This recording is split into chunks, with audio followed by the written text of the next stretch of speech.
হে বন্ধুরা, মলা রান্নাঘরে তোমাকে সবাই স্বাগত জানাই। তো এই দেখো এখন হাঁস, এই হাঁসটা নিয়ে আইছি। গ্রামে অনেক হাঁস খুঁজছি, তো গ্রামে তো পাইলাম না। তারপরে আজকে রবিবার, তো সকালে গেলাম বাজারে, ভাবছি মোটা সোটা বড় দিয়ে একটা হাঁস নিয়ে আসবো। তো পাইলাম না, পাইছে এই এখন মরকটাইছে একখান হাঁস। এ মনে হয় সব মিলে কেজি খানেক এখনো নাই, তাতেই তো কমই হবে। তো দেখি কেমন হয় তো সম্পূর্ণ ভিডিওটা দেখো, থাও এই হাঁসটা কেমনে রান দিয়ে কি করি। তো এটার আগে সবচেয়ে প্রথমে কাইটে নিয়ে আসি। হ্যাঁ তো বন্ধুরা, হাঁসটারে একদম ভালো করে সালাই নিছি। সালাই এই যে এর নাড়ি বুড়ি চুড়ি সব বাইর করা হয়ে গেছে। তাই এবার এটা কাইটে ভালো করে ধুয়ে নেব।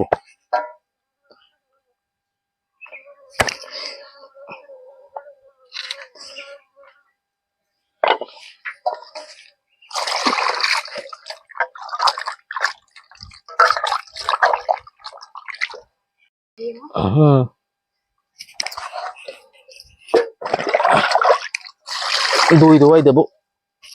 এই যে ভালো করে ধুয়ে নিছি, এবার কুচায় নেব মাংসগুলো একটু ছোট ছোট করে। এবার এটা একটু ফুসফুসি রয়ে গেছে, এগুলো একটু ফেলাই দিই ভালো করে।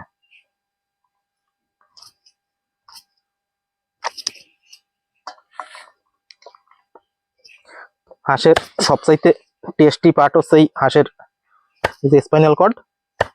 স্পাইনাল কর্ডের এই পার্ট গুলোই খাইতে সবচেয়ে টেস্টি। মাংসটা ভালো আজকে নরম আছে, আবার একটু হালকা তেল তেল হয়েছে। ফুলকে একটু একটু তেল হয়েছে, মাংসটা একটু নরম নরম ওঠে।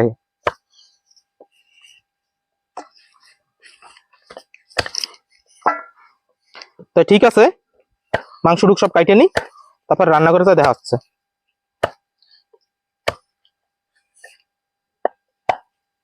হ্যাঁ তো বন্ধুরা, এই যে মাংস কাইটে নিয়ে আমি চলে আইছি, আলুও কাইটে নিছি। দেখো মাংসতে অল্প একটুই তেল হয়েছে খালি। এমনি মাংসটা অনেক নরম, জানি না খাইতে মনে আছে ভালোই হবে। অনেক কম মানে 6 মাস বয়স হইলে হাঁস তো খাইতে অনেক টেস্টি হয়, আর বেশি আর গুজিও থাকে না। কিন্তু এ মনে হয় বেশির বেশি 4 মাসের হাঁস, আর 2 মাস যদি বয়স হইতো তাই অনেক ভালো হইতো। তো সবচেয়ে প্রথমে আমি আলু কাটার একটু ভাইজে নেব।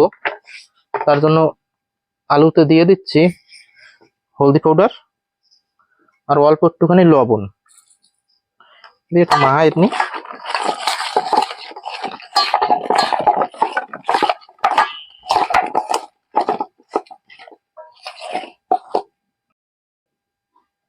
কড়াই গরম হয়ে গেছে, কড়াইতে দিয়ে দিচ্ছি রিফাইন্ড তেল। তেল গরম হয়ে গেছে, এর মধ্যে আবার জল গলছে একটু আলু দিয়ে। আলু কাটার কায়দারে এর একটু মাংস উঠে গেছে।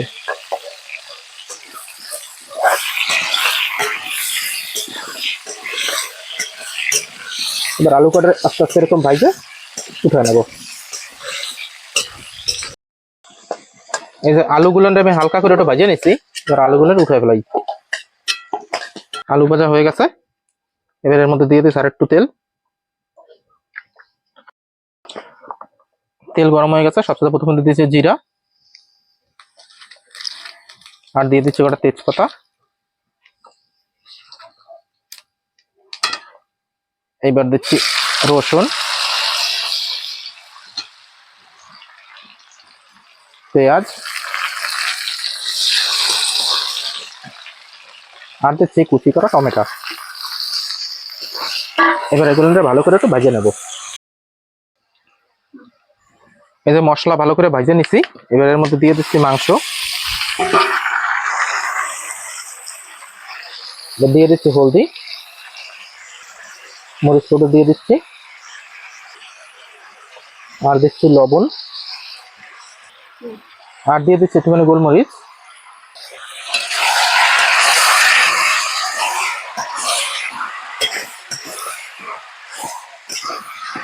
আর হাঁসের মাংস রান্নার যে একটা ট্রিক আমি যে কইছি, হাঁসের মাংস রাঁধতে গেলে অনেক সময় যে মাংসটা কষায়, ওরকম কষানোর কোনো দরকার নাই। ওরকম যদি কষায় রান্না করো হাঁসের মাংস, তো যেটুক চর্বি টর্বি হয় এতে, সে সব একদম গইলে একদম খালি হাড্ডি হাড্ডি শক্ত হয়ে যায়। তার জন্য বেশির বেশি 2 থেকে 3 মিনিট কষাইলেই হয়ে যায়। এবার 2-3 মিনিটের জন্য ঢাকা দিয়ে দেবো। এই 3-4 মিনিট তো হয়ে গেল। এইবার দিয়ে দিচ্ছি আলু। আর ভাজবো না, এর চাইতে বেশি যদি ভাজি তাই সব এই চর্বিগুলো যে সুন্দর ফুলে ফুলে উঠছে, এতে সব তেল ছেড়ে দেবে। এবার দিয়ে দিচ্ছি জল।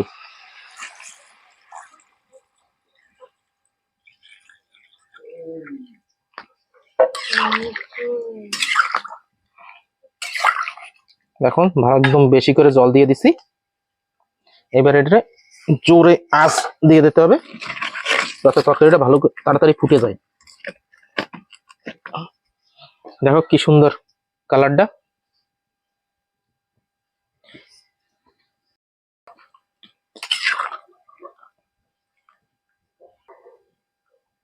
কালারটা দেখলে না ইচ্ছা করে এই এখনই 2 পিস উঠাইয়ে খাই, এত সুন্দর কালারটা দেখাচ্ছে।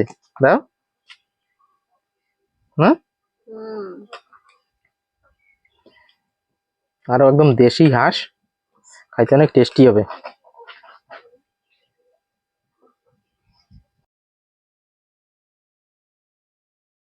বন্ধুরা, মাংস হয়ে গেছে। এবার লাস্টে একটু দিয়ে দিচ্ছি গরম মশলা।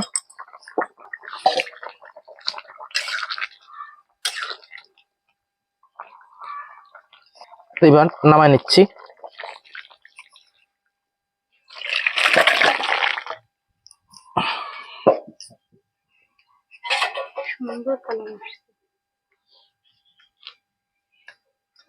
দেখো নামানোর সাথে সাথে একদম অনেক সুন্দর কালার এসে গেছে। তো কেমন লাগলো আজকের আমার এই হাঁসের মাংস রেসিপিটা জানাইতে বলবা না। আর যদি ভিডিওটা ভালো লাগে, ভিডিওটা একটা লাইক করে চ্যানেলটা সাবস্ক্রাইব করে দিও, যাতে আমার ভিডিও সবচেয়ে আগে পৌঁছে তোমার কাছে। Thank you for watching.